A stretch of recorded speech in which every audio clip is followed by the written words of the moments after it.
जगन्नाथपुरी में कर्माबाई नाम की एक महिला रहती थी और उसका ठाकुर जी के साथ ऐसा प्रेम था कि खुद भगवान श्री कृष्ण कर्माबाई के हाथ की बनी हुई खिचड़ी खाते थे।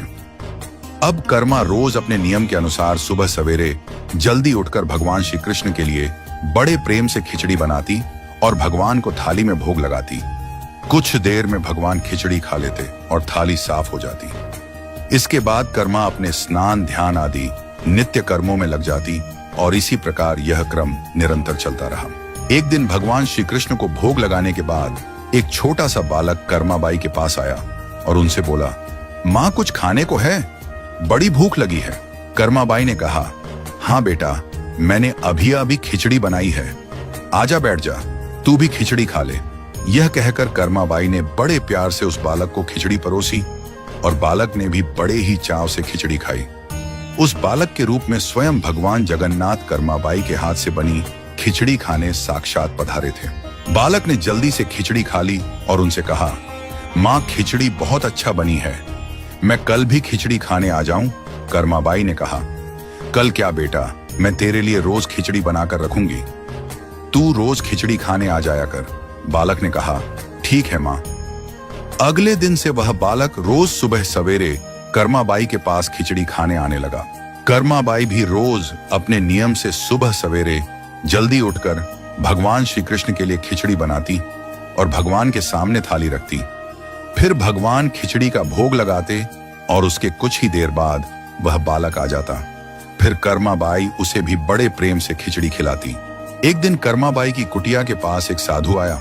बातों ही बातों में उसे पता चला कि कर्माबाई बिना स्नान ध्यान किए भगवान श्री कृष्ण के लिए खिचड़ी बनाती है और भोग लगाती है।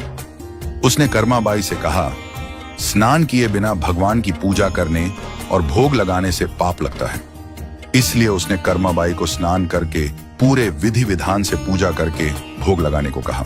साधु से ऐसा सुनकर भोली भाली कर्मा अगले दिन से सुबह जल्दी उठकर स्नान करके खिचड़ी बनाने लगी और विधि विधान से पूजा करके भोग लगाने लगी।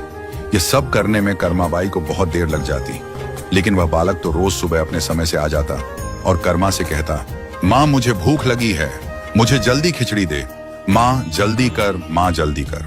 जब कर्मा भगवान श्री कृष्ण को भोग लगाकर बालक को खिचड़ी खाने को देती तो वह बालक उसे बहुत ही शीघ्रता से खाकर हाथ मुंह साफ किए बिना ही जल्दी से उठकर भाग जाता और यह क्रम कुछ दिनों तक ऐसा ही चलता रहा। इन्हीं दिनों में भगवान श्री जगन्नाथ जी के मंदिर में सुबह के समय भगवान की मूर्ति के मुख पर खिचड़ी लगी हुई रहती। यह देखकर भगवान जगन्नाथ की सेवा में रहने वाले पुजारी, जो स्वयं बहुत बड़े कृष्ण भक्त थे, वह सोचते, आजकल ये भगवान श्री जगन्नाथ जी के मुख पर खिचड़ी कैसे लगी रहती है? हम तो इन्हें खिचड़ी का भोग नहीं लगाते, तो फिर यह खिचड़ी कहां से आती है?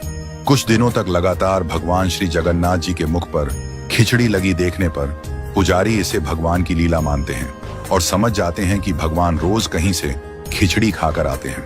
भगवान की लीला को जानकर वह मन ही मन भगवान श्री जगन्नाथ जी से पूछते हैं कि कहां से खिचड़ी खाकर आते हो प्रभु, हमें भी तो बताओ। उसी रात भगवान श्री जगन्नाथ जी पुजारी के सपने में आते हैं और उनसे कहते हैं कि मेरी एक भक्त है कर्माबाई, जो जगन्नाथपुरी में ही रहती है। वह रोज सुबह सवेरे मेरे लिए बाजरे की खिचड़ी बनाती है और बड़े प्रेम से मुझे भोग लगाती है और मैं भी रोज सुबह जल्दी कर्माबाई के पास खिचड़ी खाने जाता हूँ। मुझे उसके हाथ की बनी खिचड़ी बहुत पसंद है।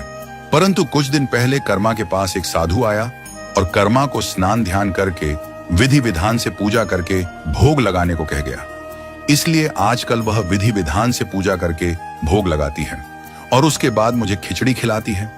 ये सब काम करने में उसे बहुत देर लग जाती है और मुझे खिचड़ी के लिए इंतजार करना पड़ता है और भूख का कष्ट भी सहन करना पड़ता है। जब तक मैं खिचड़ी खाता हूँ तब तक यहाँ मंदिर में भक्तगण आने लगते हैं। इसलिए आजकल मुझे खिचड़ी खाकर मुंह हाथ धोए बिना ही जूठे मुंह ही उठकर भागकर यहाँ आना पड़ता है। यह क्रम कई वर्षों तक चलता रहा और एक दिन कर्माबाई इस संसार चक्र को छोड़कर प्रभु के धाम चली गई। उस दिन जगन्नाथपुरी के मंदिर में भगवान श्री जगन्नाथ जी के श्री विग्रह के नयनों से अश्रु निकल रहे थे।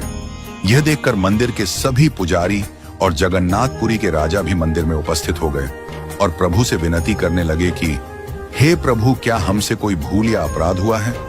जिसके कारण जगत के पालनहार की आंखों से आंसू निकल रहे हैं। उसी दिन रात में पुजारी जी और जगन्नाथपुरी के राजा के स्वप्न में भगवान श्री जगन्नाथ जी ने कहा कि आज मां कर्माबाई इस लोक से विदा हो गई और मुझ में विलीन हो गई, परंतु अब मुझे रोज सुबह सवेरे बाजरे की खिचड़ी कौन खिलाएगा।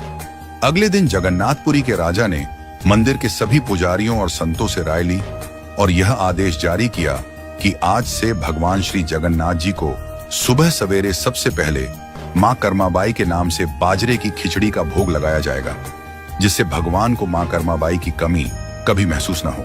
इसीलिए उस दिन से लेकर आज तक भगवान श्री जगन्नाथ जी के मंदिर में श्री जगन्नाथ जी के विग्रह को 56 भोग से पहले बाल रूप में बाजरे की खिचड़ी का भोग लगाया जाता है और इसे बाल भोग कहा जाता है। सैकड़ों सालों के बाद भी श्री जगन्नाथ मंदिर में मां कर्माबाई की याद में यह प्रथा आज भी वैसी की वैसी चली आ रही है।